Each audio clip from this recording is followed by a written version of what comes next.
우리 아침 저녁으로 시원한 날씨를 주시는 하나님을 찬양합니다. 우리 다 함께 주 하나님 지으신 모든 세계 같이 찬송하며 주님 앞에 나아가겠습니다. 키를 좀 두음 낮춰서 부를 텐데 우리 G키로 부르겠습니다.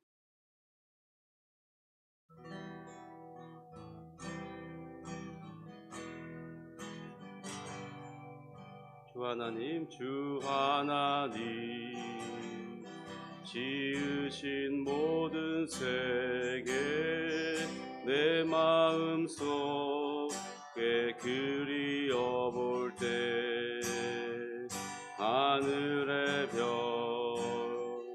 울려 퍼지는 내서 주님의 권능 우주에 찾네. 주님의 높고 위대하심을 내 영혼이 찬양하네.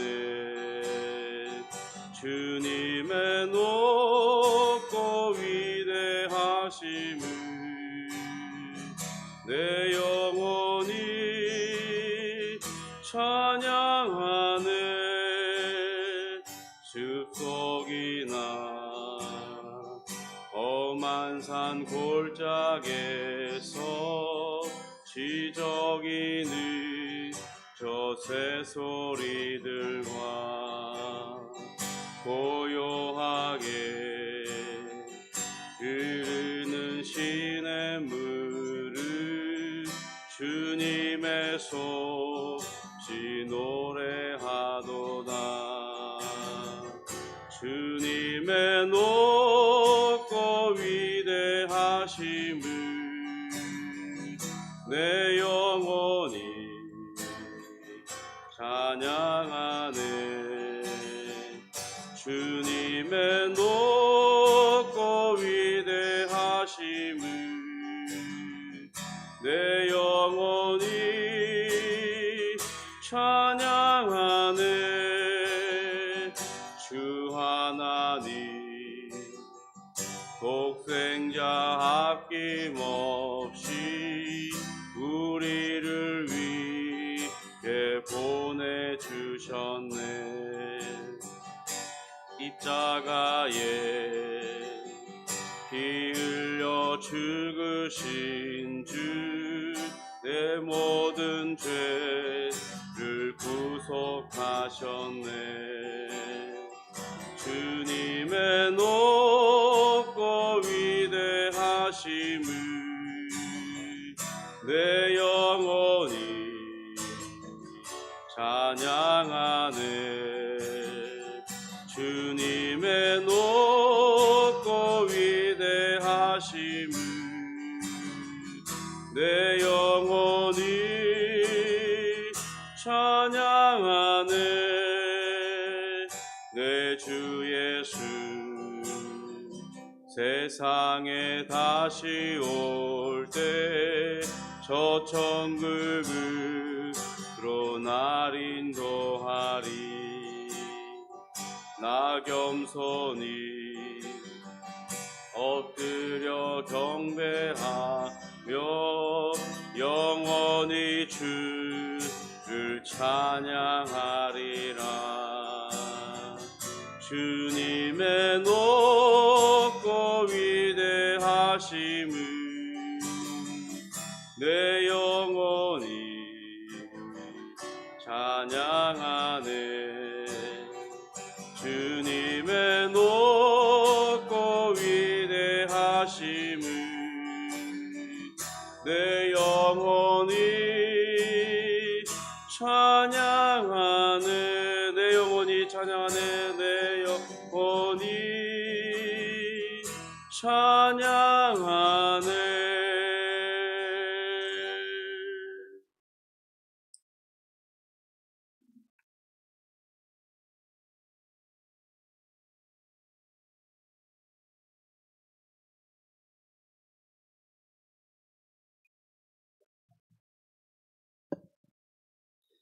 네, 사도신경으로 우리의 신앙을 고백하겠습니다. 전능하사 천지를 만드신 하나님 아버지를 내가 믿사오며 그 외아들 우리 주 예수 그리스도를 믿사오니 이는 성령으로 잉태하사 동정녀 마리아에게 나시고 본디오 빌라도에게 고난을 받으사 십자가에 못 박혀 죽으시고 장사한 지 사흘 만에 죽은 자 가운데서 다시 살아나시며 하늘에 오르사 전능하신 하나님 우편에 앉아 계시다가 저리로서 산자와 죽은 자를 심판하러 오시리라. 성령을 믿사오며 거룩한 공회와 성도가 서로 교통하는 것과 죄를 사하여 주시는 것과 몸이 다시 사는 것과 영원히 사는 것을 믿사옵나이다. 아멘. 우리 하나님을 찬송합니다. 우리에게 주의 말씀을 주셔서 주의 말씀을 대할 때 그것이 믿어지는 놀라운 역사가 일어나게 하시고 하나님이 이 세상을 창조하신 것과 또 예수 그리스도를 보내주셔서 우리를 위한 그 모든 구원에 필요한 것들을 성취하시고 또 주의 성령을 보내셔서 우리 가운데 있게 하심으로 우리가 그를 힘입어 주님을 의지하고 주님을 믿고 이 땅에서 살아갈 수 있도록 인도하여 주시며 장차 미래에 우리에게 확실한 약속이 있음을 보증하여 주시고 인쳐 주시니 감사합니다. 하나님, 오늘 우리 다윗이 주를 찬송하는 그런 시를 대할 텐데 그 말씀을 대하면서 정말 우리 또한 그러한 심령을 갖게 하시고 묵상하는 중에 하나님의 놀라운 세계에 대한 이해를 더하여 주셔서 우리 하나님을 진정으로 찬송하고 예배하는 그러한 심령으로 살 수 있도록 이끌어 주옵소서. 예수님의 이름으로 기도합니다. 아멘. 우리 말씀은 오늘 시편 19편을 보도록 하겠습니다. 시편 19편 1절부터 14절까지입니다. 시편 19편 1절부터 14절 말씀을 교독하겠습니다. 읽을 때는 표제랑 같이 읽겠습니다.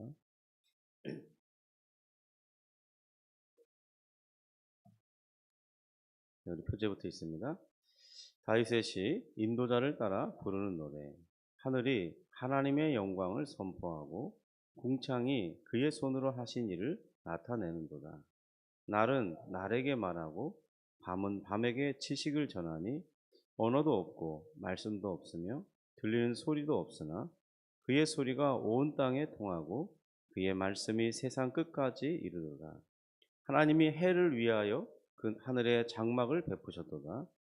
해는 그의 신방에서 나오는 신랑과 같고 그의 길을 달리기 기뻐하는 장사 같아서 하늘 이 끝에서 나와서 하늘 저 끝까지 운행하며 그의 열기에서 피할 자가 없도다.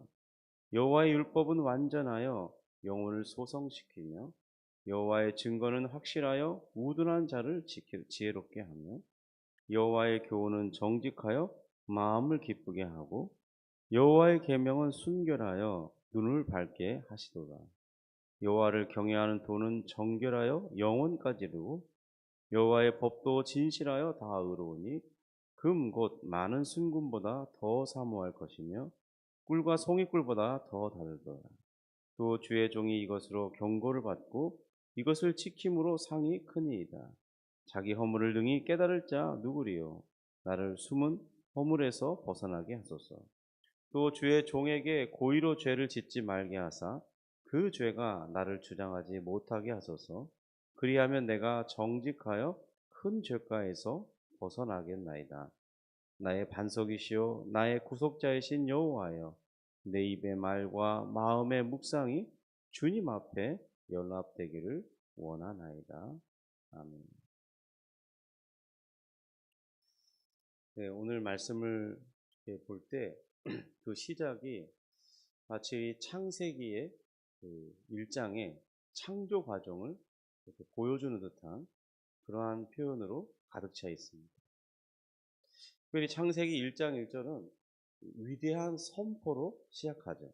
우리가 다 알고 있듯이 태초에 하나님이 천지를 창조하시니라 그랬습니다. 성경은 이렇게 첫 절부터 사람에게 엄청난 것을 요구합니다. 권위에 순복하라. 무릎 꿇으라는 거죠. 그렇게 하지 않는다면 너에게는 소망이 없다는 겁니다. 우리는 처음 접할 때부터 이 고민을 안겨다 주죠. 성도님들은 어떻게 생각하십니까? 전능하신 창조주이신 하나님께서 우리가 눈으로 보는 이 세계, 우리가 만질 수 있고 우리가 접할 수 있는 이 세계는 매우 제한되어 있습니다. 그런 세계와 또 눈으로 볼 수 없는 세계까지 창조하셨다는 것을 믿고 받아들일 것이냐 하는 것이죠. 혹은 그렇지 않느냐. 바로 그것이 창세기 1장이 1절이 묻고 있는 질문입니다. 여러분은 어떻게 생각하십니까? 정말로 진지하게 고민해 본 후에 믿고 있습니까? 아니면 그냥 아무것도 물어보지 않고 정말 타당한가 전혀 고려해 보지 않은 채 그냥 목사님이 말씀하시니까 또 창세기 1장 성경책을 내가 읽어보니까 그렇게 기록되어 있는 거예요. 그래 나는 믿어. 물론 그렇게 믿는 것 자체가 무조건 다 잘못이라는 말은 아닙니다. 쉽게 믿을 수 있는 것, 쉽게 믿어지는 것, 어쩌면 이것은 정말 큰 복이에요. 고민 없이 믿는다는 게 얼마나 복 중의 복인지 모릅니다. 왜냐하면 어떤 사람은 아무리 고민해도 그 단순한 진리, 어떻게 보면 참 매우 단순한 한 절의 그 말씀, 하나님이 세상을 창조하셨구나. 그걸 쉽게 받아들이지 못하는 사람들에겐 이 말씀은 너무나 어려운 말씀이고 걸림돌이고 괴롭게 하는 말씀입니다. 하여튼 어쨌든 복잡한 건 싫은데 이상하게 성경 말씀이 믿어지는 거예요. 이것은 정말 하나님 앞에 큰 은혜를 받은 것입니다. 그러나 우리는 조금은 이 목사님들의 이 안내를 따라 아주 이 조금만이라도 공부할 마음으로 들으면 창세기 1장 1절을 강의할 때 그런 부분도 있구나. 그럼요. 목사님 제가 믿고 말고요. 정말 그렇게 전적으로 동의합니다. 아니 하나님께서 안 만드셨다면 그럼 누가 이 위대한 것들을 만들었단 말입니까? 안 믿는 게 더 이상하지 않나요? 이렇게 말씀하실 분들은 정말 성도님들께서 그렇게 쉽게 믿을 수 있는 이 믿음을 선물로 주신 성령 하나님을 찬송하는 것이죠. 그런 보배로운 믿음을 받는다는 것은 쉬운 일이 결코 아닙니다. 제가 그런 창조 관련해서 이 유튜브 중에 나름대로 그래도 물리학 전공자이거나 원자력을 전공하거나 또 어떤 천재성을 가지고 서울대학교에 수석을 합격한 그런 친구들이거나 그런 사람들이 모여서 이렇게 이런 논의하는 것들을 들어봤는데 그 똑똑한 사람이면 더 잘 믿어야 되는데 더 똑똑하기 때문에 믿지를 못하는 하나님이 천지를 창조하셨다는 그 사실을 믿지 못해요. 똑똑하기 때문에 더 많이 알기 때문에 오히려 못 믿는 거죠. 믿음은 참으로 귀한 것입니다. 창조하셨다는 것은 그전에는 아무것도 없었다는 그런 말이죠. 2절에 보면요 이렇게 되어 있습니다. 땅이 혼돈하고 공허하며 흑암이 깊음 위에 있고. 근데 이 말을 우리가 잘못 읽으면 땅이 있었구만. 아니 어떤 형태로든 존재하는 거잖아. 먼지로 있었나? 이렇게 생각할 수 있어요. 근데 이 말은 그런 뜻이 아니에요. 땅이 형체조차도 없을 때 이런 의미가 원어적 의미예요. 그러니까 땅이 혼돈하다 이것은 땅이 있다 그런 말이 아니라 땅이 어떤 형태를 띠고 존재하지 않을 그때 그런 의미가 강하다는 거예요. 공허했다는 것은 시간과 공간이 없었다는 것입니다. 근데 오직 우리는 그 부분을 온전히 설명할 수는 없어요. 그런데 이 홀로 하나님만이 계실 때 이렇게 말할 수밖에 없는 그때가 있죠. 그러니까 세상이 창조되기 전에는 아무것도 없으면 전제는 뭐냐면 그 아무것도 없는데 하나님이 세상을 창조하기 시작하셨으니까 하나님만 계신 때 그러니까 천사나 이렇게 천상의 세계에 어떤 것도 없다는 거죠.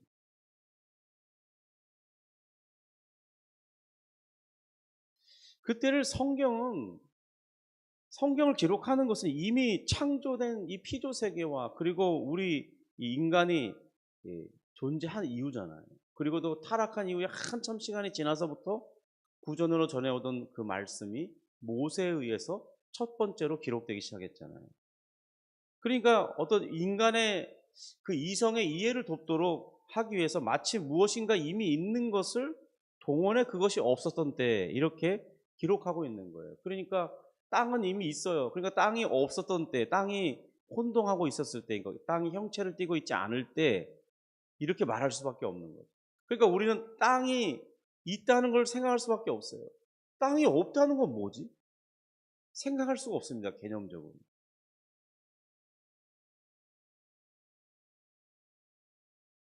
아침부터 머리 아프게 해드리려는 의도가 아니라요. 하여튼 설명드리려는 게 뭐냐면 하나님은 하나님의 이 존재를 믿느냐는 거예요. 태초에 하나님이 천지를 창조하시니라. 이 말은 내가 그 하나님을 믿느냐 이 질문이거든요. 신이 계신데 그분이 없는 데서 이 온 세상을, 그리고 오늘 우리 눈에 보이는 것들, 그리고 우리가 한 번에 다 볼 수 없는 이 세계의 모든 것들을 다 포함해서 그것을 창조하셨고 지금 그 만물을 다스리고 계시고, 그리고 그 창조주께서 이 말씀을 받아든 너에게 깊은 관심을 가지고 계시다. 그것을 내가 믿느냐 이 질문이거든요.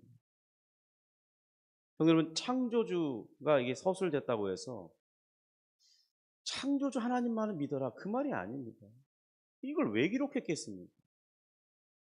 그 하나님이 지금 온 세상을 다스리고 있고, 그리고 너를 위한 인생의 계획, 인류의 모든 것들을 같이 움직이면서 그 중에 너를 특별히 깊은 관계를 맺고 싶은데, 그러면서 말씀을 디미는 거잖아요.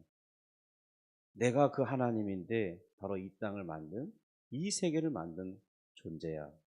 지금 내가 너를 귀하게 여기고 싶은데 네가 나를 믿느냐? 이 질문이죠.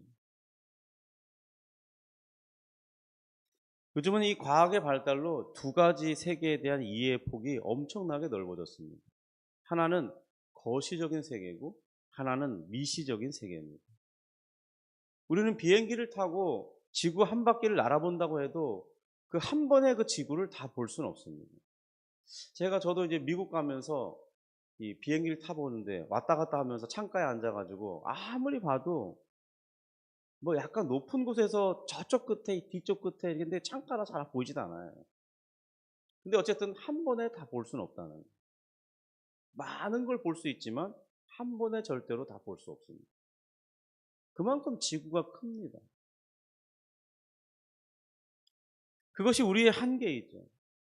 그래서 이제 우주 탐사선을 띄우고, 그리고 이제 거대한 우주 망원경을 동원해서 우리 지구의 모습을 통째로 볼 수 있게 되었죠. 그리고 이 우주 탐사선을 보내면서 이제 점점 멀리 우리의 그 태양계에 있는 행성들을 지나가면서 지구를 향해서 보고 찍으니까 드디어 어, 태양계가 어떻게 구성되어 있는지, 그리고 얼마나 큰 것인지, 더 나아가 태양계를 포함하고 있는 우리 은하와 또 온 우주에 펼쳐진 그 멋진 향연이 무엇인지를 들여다볼 수 있게 됐어요. 우주망원경을 이제 한 대 띄웠다가 더 발전시켜서 두 대를 띄우니까 더 놀라운 사실들이 발견되기 시작했습니다. 그래서 유튜브만 쳐보면 그런 이 우주가 얼마나 큰지 그 충분한 설명을 들어볼 수 있어요. 그런데 그 우주의 이 압도하는 크기 때문에 그런 설명들을 들으면 우주가 너무나 크다는 거예요. 그런데 우리는 그 영상을 만든 안내자와 멘트가 이 그죠? 이렇게 믿지 않는 사람들에 의해서 만들어졌기 때문에, 그러니까 하나님의 창조를 믿지 않는 사람들이 만들었기 때문에 그 멘트들을 쭉 그들의 설명만 듣고 따라가다 보면 순간 그 영상에 빨려 들어가면요, 내가 정말 우주의 미아인가? 그런 생각이 듭니다. 나는 도대체 어디에 있는 거지? 너무 우주가 커요. 그래서 그런 순간 공포심이 사로잡힐 때도 있습니다. 그리고 믿음조차도 흔들릴 수 있어요. 아니, 과연 이렇게 큰 공간과 이렇게 우리의 상상을 초월하는 이 거대한 이 우주, 거기에는 우리의 상상으로는 계산해 볼 수도 없는 엄청난 크기의 이 불덩이가 있습니다. 태양보다 훨씬 뜨거운, 한 3배, 4배 이상 뜨거운 그런 별이 있는데 항성이죠. 근데 그 크기가 태양을 뭐 수십만 개를 넣어도 다 채울 수 없는 그런 크기의 또 다른 태양이 있는 거예요. 그것도 우리 은하계 안에서는. 그러니까 더 바깥으로 나가면 알 수 없는 거죠.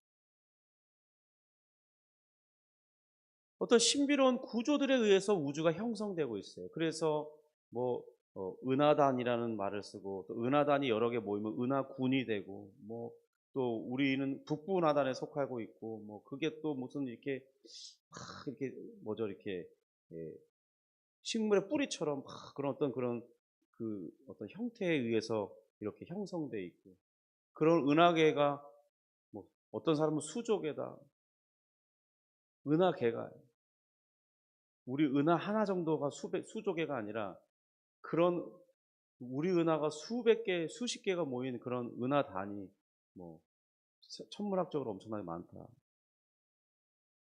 그러니까 이런 것들에 대한 설명을 들으면, 야, 하나님이 이 모든 걸 말씀으로 만들었다고 의문을 가질 수 있게 되는 거예요. 아, 정말 이걸 말씀 한마디로 만들 수 있는 거야, 이거? 그런 궁금증이 생겨요. 질문을 해보지 않을 수 없어요. 우리 지구가 또 우리 대한민국의 지구에서 엄청 작잖아요.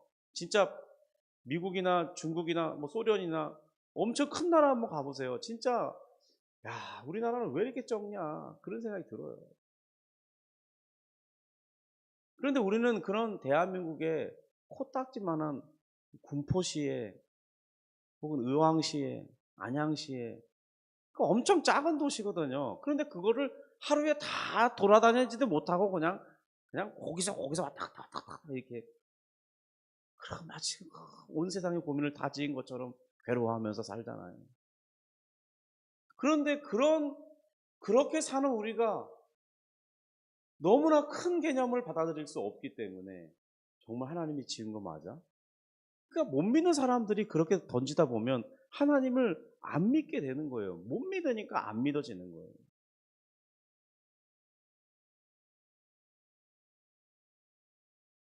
터무니없어 보이기는 마찬가지인 그 인본주의자나 또 진화론자들, 그리고 또 결국 무신론자, 혹은 또 신적 존재는 인정해. 그런데 그들은 그 인격적인 하나님과 또 어떤 그의 창조를 인정하지 않은 어떤 신적 존재를 상정하긴 해요. 왜냐하면 너무 대단한 거기 때문에 이건 어떤 지적 설계자가 있지 않으면 안 된다는 그런 생각을 가지고 어떤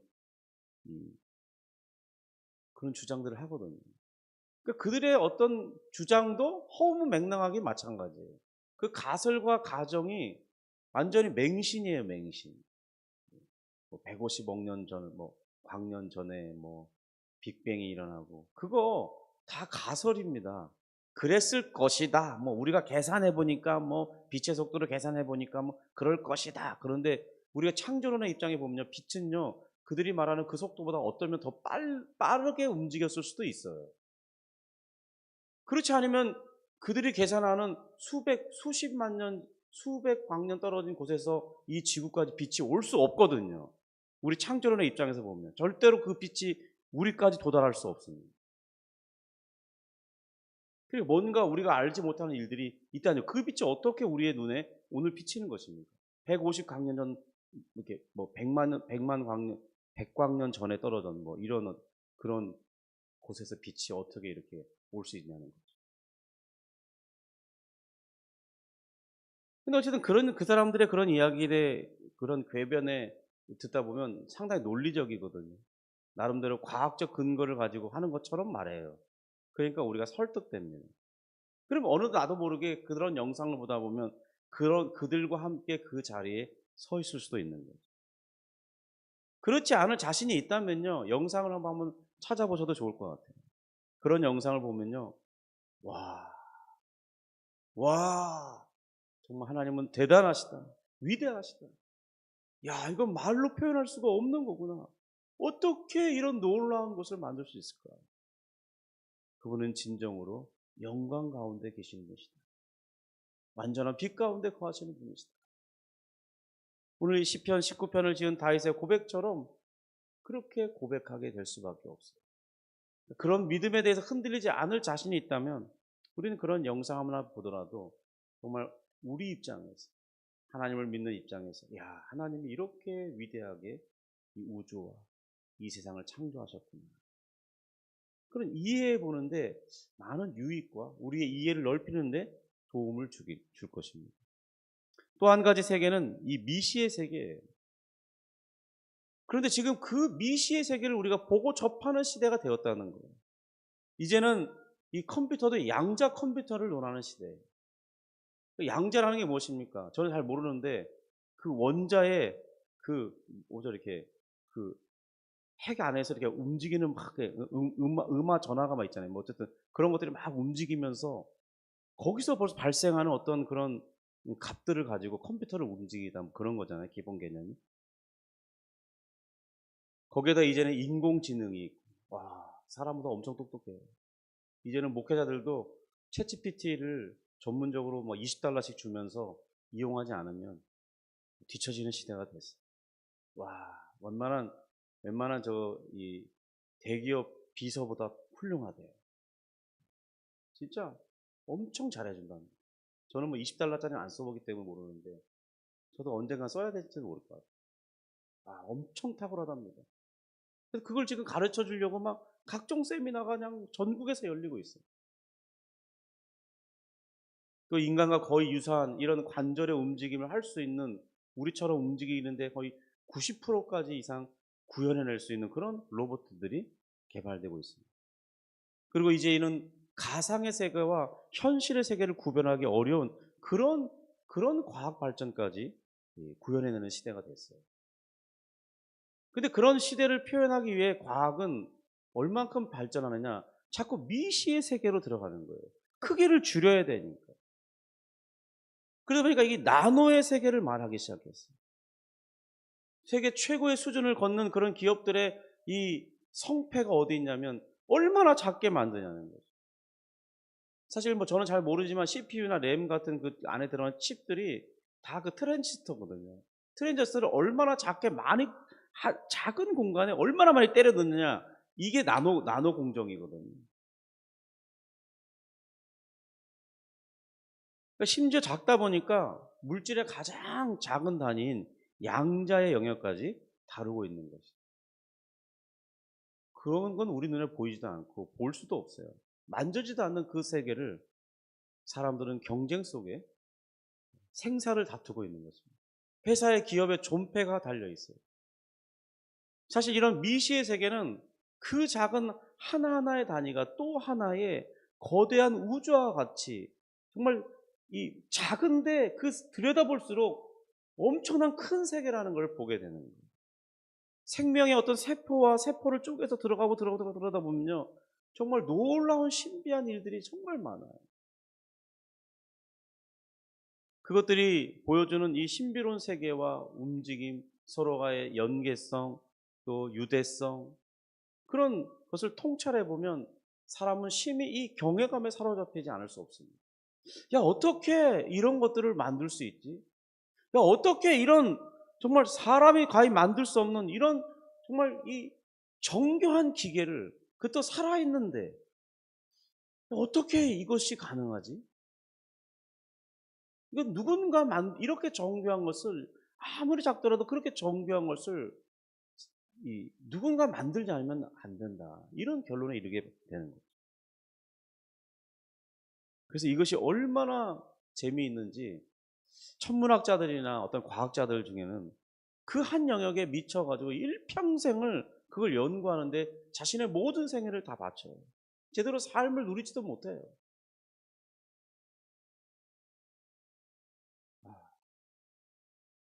그런데 사실 이 거시 세계나 미시 세계를 통찰하면 인간은 자연스럽게 신적 존재를 상정하지 않을 수 없게 됩니다. 왜냐하면 이렇게 복잡하고 놀라운 것, 특별히 이 생명을 가진 존재들이 그 생명을 유지하고 또 유기적으로 서로 관계를 맺고 또 모든 세계에 존재하고 있는 어떤 살아있는 것, 또 소멸하는 것, 생명을 잃어버리면서 죽어버리는 것, 이런 것들에 대해서 어떤 신비로움, 경이로움은 어떤 반드시 지적이면서 인격적인 그 위대한 존재가 계심을 말하지 않을 수 없는 거죠. 그래서 성경은 이미 아주 오래전에 하나님께서 자신을 사람들에게 나타내 주시면서 이 세상에 대해 기원에 대해서 알려주시기를, 세상은 없던 것인데 하나님 자신이 있게 했으며, 그리고 그 말씀을 듣는 너희는 너를 존재하게 하셨다고 선언하고 있는 거죠. 천지를 창조했다는 것은 모든 것을 창조했다 그러니까 너까지 포함해서, 나까지 포함해서 하나님이 창조했다고 말하고 있는 거예요. 그러니까 그 우리의 주인이 누구냐를 말하고 있는 거예요. 창세기 1장 1절에. 너는 나를 떠나서 살 수 없는 존재다. 이걸 말하고 있는 거라요. 내가 너를 만들었다는 것은 하나님이 우리의 생명의 근원이시라는 거잖아요. 생명을 하나님이 불어넣으셨다는 거잖아요. 그러니까 나의 생명의 고난이 하나님께 있다는 걸 선언하고 있는 거예요. 그러니 이 소식을 듣는 너는 믿음으로 순복하고 따르겠느냐 묻고 있는 거죠. 그분을 따를 때 창조주이시면서 이 생명의 주인이신 하나님께서 현재 우리가 가진 이 가장 큰 두 가지 문제가 있어요. 인류가 모든 사람들은 이 두 가지 문제에 해답이 없어요. 그래서 사람들은 공허해. 그리고 허망해합니다. 자신이 모든 그 이룬 성과가 물거품이 되는 것을 느끼는 때가 있는데, 그때가 언제냐면 죽을 때입니다. 그런데 그 원인이 어디에 있냐 물으면 다 사람들이 인정하지 않긴 하지만 다 감각적으로 느껴요. 죄의 문제인 것이. 사람은 그래서 죄와 죄에 대한 그 형벌의 문제, 사망의 문제에 대해서 해결할 수가 없어요. 바로 그런 우리 존재의 그 문제를, 그런 모든 것들에 대해서 우리 자신을 가치 있게, 우리 자신이 의미 있게 설득하는, 너희는 그런 존재가 아니라고 설명해 주시겠다고 지금 창세기 1장 1절이 말하고 있는 겁니다. 이 모든 문제를 어떻게 해결했냐? 계시가 말해주고 있죠. 새 언약의 머리이신 주 예수 그리스도, 곧 아들 하나님을 통해서 해결해 주시고, 우리의 이 비참해진 신분을 변화시켜 주시고 존귀하게 만들겠다는 거죠. 그리스도를 통해서 아들로 우리를 삼으시겠다고 했습니다. 그리고 장차 우리 존재의 어떤 질적인 변화, 우리의 어떤 성품적인 온전한 변화, 육체의 변화까지 되게 하시겠다고 성경이 말씀하는데, 이것이 성경의 핵심 요지입니다. 그래서 우리가 마치 하나님처럼 영생을 누리는 자가 돼요. 그리고 거룩한 곳, 죄가 없는 그곳에서 복락을 누리며 살아가게 됩니다. 바로 그런 세계 속에서 그 나라에 들어갈 때 창조주 하나님과 함께 영원히 영구하게 살게 해주겠다는 그 계시가 바로 성경의 말씀인 것이죠. 두 번째, 창세기 1장 1절은 그 기록된 말씀의 권위에 신뢰를 두고 너의 인생을 이끌 생명의 말씀으로 이 말씀을 받을 것이냐 아니면 거부할 것이냐, 그거에 대한 물음이 창세기 1장의 1절에 있는 거예요. 성경 66권이 단순히 인간이 기록한 저작물이다.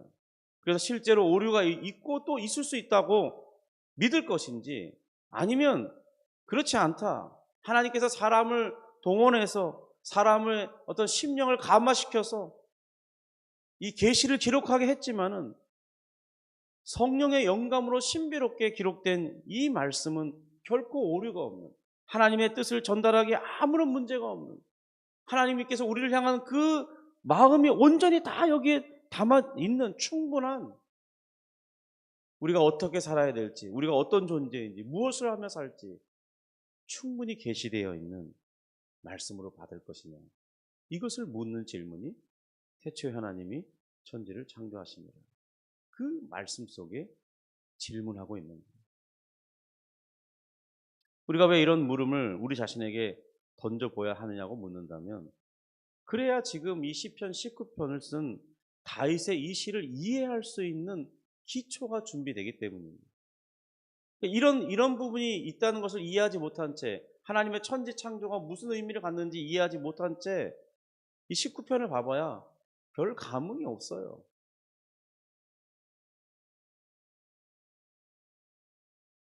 이 부분이 성경의 의도대로 해결되지 않는 이들에게 아무리 설명해 줘봐야 그들에게는 농담처럼, 혹은 미친 사람의 정신없는 소리처럼, 혹은 우스갯소리로, 농담처럼 들을 가능성이 높아요. 그래서 제가 이 시편 19편을 강해를 못하고 지금 전제되는 말씀을 설명하고 있는 거죠.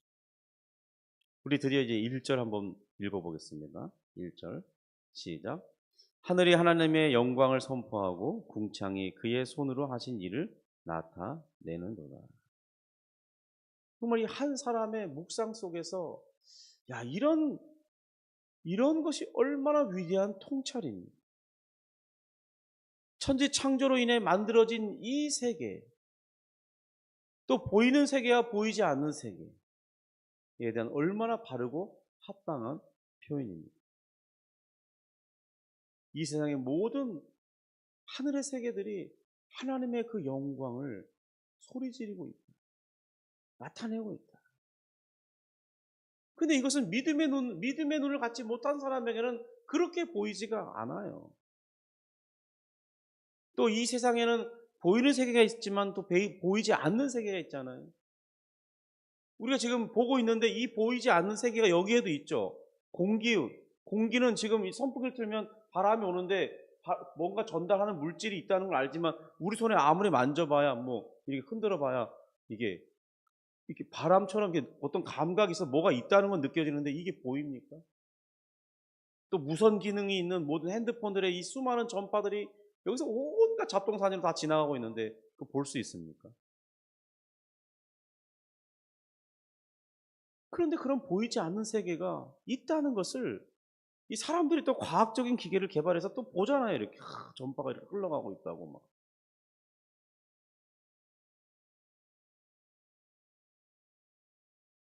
그런데 어떻게 다윗은 이런 통찰력을 가질 수 있었겠냐는 거예요. 하나님의 이 위대한 창조에 대한 이해를 가질 수 있었겠느냐는 거예요. 이런 질문을 우리가 던져보면서 내일 아침에 이어서 19편을 한번 묵상해 보도록 하겠습니다. 성도 여러분, 하나님의 주신 은혜의 믿음 안에서, 믿음은 또한 우리에게 하나님의 세계를 알아가도록 이끌어가는 놀라운 역사가 있습니다. 성령님께서 또 계시의 영이시잖아요. 우리에게 알게 하시는 영이라고 말했어요. 그래서 이 성령의 충만함을 입은 다윗은 묵상하는 중에 그런 하나님의 세계를 통찰해내는 그런 지혜와 또 깨달음을 얻게 되는 거죠. 우리 또한 성령을 받은 자들입니다. 그래서 성령님께 기도하고 알기를 궁구하고, 하나님 이 말씀이 무슨 뜻입니까? 기도하면 하나님이 알려주신다는 것입니다. 성도 여러분, 정말 이 하나님의 세계를 알아가는 기쁨 속에 살기를 주님의 이름으로 축복합니다. 기도하겠습니다. 하나님 감사합니다. 태초에 하나님이 천지를 창조하시니라. 이 짧은 한 말씀이 우리에게 왜 그렇게 구태의연하게 자세하게 과학자들처럼 논문을 발표하듯이, 야, 이건 이래서 이렇게 만들어지고 저런 과정을 통해서 이런 구조를 가지고 이런 목적을 가지고 언제 어느 때에 어느 시점에 이런 것들이 만들어지고 이런 목적으로 사용해야 된다고 설명서가 있고, 상품을 설명하듯이 그렇게 하나님이 하지 아니하시고 단 한 절로 말씀하신 이유를 알게 하여 주옵소서. 주님 또한 다윗이 하나님의 어떤 자연 세계를 보면서 또 계시의 말씀을 그가 알아가면서 우리 하나님을 찬송하고 우리 하나님을 깊이 경외하였는데, 우리 또한 그러한 마음을 갖기를 원합니다. 주님 도와주시고 우리의 지성을 조명하여 주셔서 알게 하여 주옵소서. 이해하는 믿음을 통해서 더 깊이 하나님 앞에 무릎 꿇고 경배하며 살아가는 신실한 주의 백성들 되게 하여 주옵소서. 주여, 오늘 우리에게도 여전히 많은 필요가 있고 기도할 제목이 있고 누군가를 위해 간구해야 할 현실들이 많이 있사옵니다. 주님, 그런 이름들을 이름 부르며 기도할 때 주님 응답해 주시고 선한 길로 이끌어 주셔서 그 모든 사람들이, 하나님을 신뢰하는 사람들이 하나님의 이름을 높이고 찬송하며 살아갈 수 있도록 주여 은혜를 베풀어 주옵소서. 기도의 힘을 더하여 주옵소서. 예수님의 이름으로 기도합니다. 아멘. 하늘에 계신 우리 아버지여, 이름이 거룩히 여김을 받으시오며 나라가 임하시오며 뜻이 하늘에서 이룬 것 같이 땅에서도 이루어지이다. 오늘날 우리에게 일용할 양식을 주옵시고 우리가 우리에게 죄 지은 자를 사하여 준 것 같이 우리 죄를 사하여 주옵시고 우리를 시험에 들게 하지 마옵시고 다만 악에서 구하옵소서. 대개 나라와 권세와 영광이 아버지께 영원히 있사옵나이다. 아멘.